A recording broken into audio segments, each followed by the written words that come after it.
Everyone,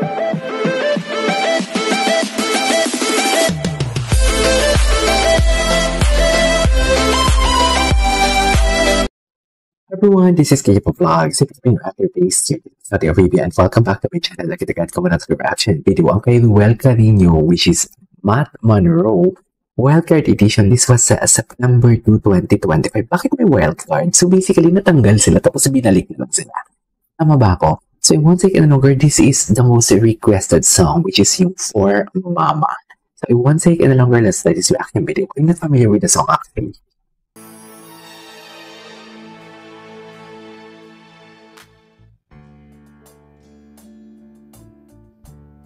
Okay.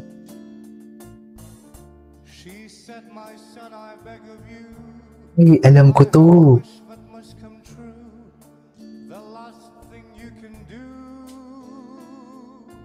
Sabi, parang hinihili ka talaga sa boses niya. Sa totoo lang.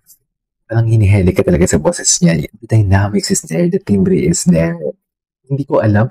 Gusto ko man silang ipag-compare ni Jeong. Pero hindi talaga natin mawari na i-compare sila. May kanya-kanya talaga silang what do you call this? Strength. Dating sa mga boses nila. Gusto ko man talaga silang sanang pagsagupain. Pero hindi talaga. Kasi iba talaga iba talaga yung dynamics ni Jeong. Iba din yung dynamics ni Luel. Kaya kung gumagawa ko ng reaction video, Jerome, sinasabi ko din na hindi talaga natin pwede silang ipag-compare. Pero silang dalawa yung sikat o sa The Clones. Tama? Introduction pa lang nakukot niya yung attention natin .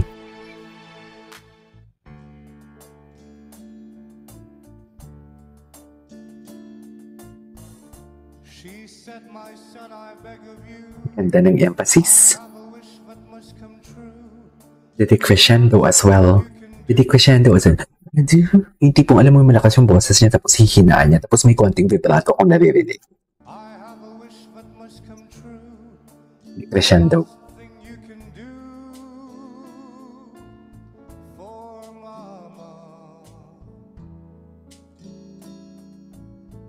Please promise me that you will stay and take my place while I'm away and give the children love each day.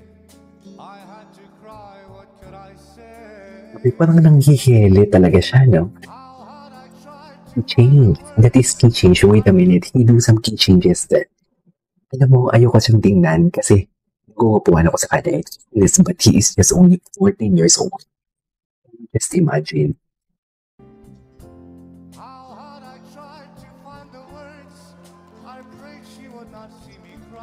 Papo niya, no? Grabe. Yung pag-pronounce siya, yung tipong mama, alam mo yung parang nai-enunciate niya talaga ng maayos, nai-deliver niya talaga ng maayos. Yung tipong kahit mama lang yung binabanggit niya, but emotions. He is investing to the song, mararamdaman mo talaga.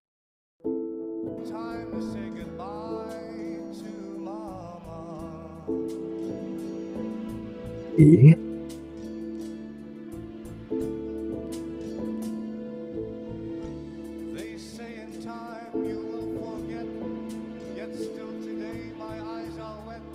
I tell myself to smile for Mama. Now soon there'll be another spring, and I will start remembering the way she loved to hear us sing her favorite song, Ave Maria.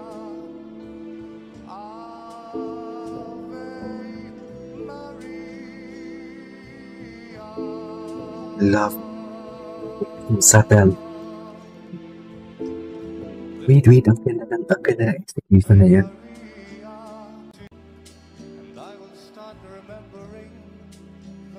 Ganda ng execution na yan.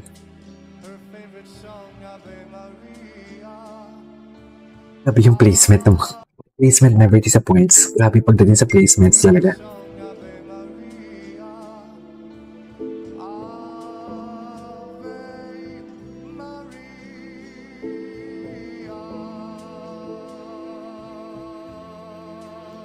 Okay. The children all have grown up now. I kept my promise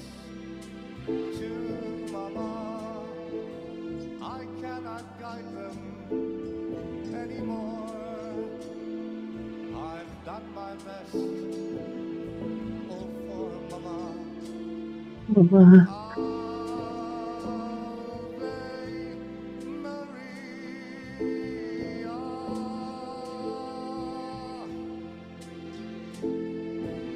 Still it seems so very small. Ulala ako sa kanya, dear.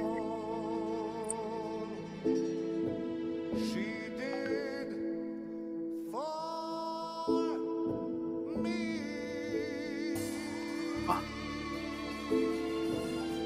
Alam mo yung kahit hindi siya mag-belt, given the fact that he is not a belter, kasi nga sabi ko nga parang he is an alto eh. Yung ibig sabihin, yung katulad ng mga boses ng alto, yung tipong alam mo yung pag maririnig mo yung boses nila, hirap silang abutin yung notes, yung high notes, pero naaabot nila. Parang ganun yun eh. Parang yan yung ibig sabihin na, or ang katunog ng alto eh. Kung mapapansin niyo sa last part, di ba parang sinabi ko ata kahapon na parang akala ko hindi niya abot. Kasi ganun talaga pag mga alto, yung tipong alam mo yung parang kunwari ang baba ng boses nila, pero bigla eventually mag-high notes sila. Ganun yun eh. So very small. Gwapo niya, mami. Please, totoo, ang gwapo niya. Walang eme. She did for me. Yes, full chest voice execution. Yung hindi siya belta. Kumanda pa siya dito. Oh, si Marichal. Boys selling lanterns on the streets. My God. The child Gwapo niya, no? as he sleeps. Ang gwapo niya, mami. Yes. Hindi naman ganun. Hindi pwedeng kiligin sa bata, sinasabi ko sa inyo. Hindi pwedeng kiligin sa bagets for today's video. Christmas trees for a bright tomorrow where nations are at peace and all are one in God. Take it away. Let's Merry Christmas, everybody. Happy holidays. This season may we never forget the love we had for Jesus. The one to guide us as His love and beauty shines, and may the spirit of Christmas be always in our hearts. Ang ganda pala nito. Ay! Anyways, ituloy natin itong reaction video natin. This is Kipo Vlogs and see you in my next one.